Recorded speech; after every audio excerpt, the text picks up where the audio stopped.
El Priorat encara les setmanes prèvies a la verema amb optimisme. L'onada de calor ha afectat puntualment algunes vinyes, però en general es respira normalitat.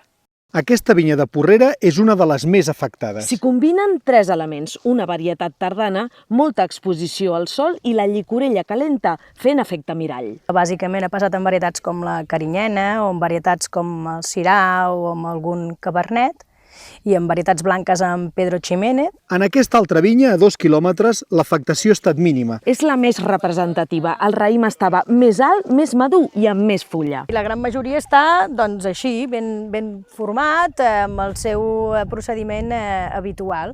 La sequera no es notarà a la copa perquè a les vinyes afectades no hi colliran res. El resultat final dependrà del sol, la pluja i la mà del viticultor. Vaja, el que passa cada any.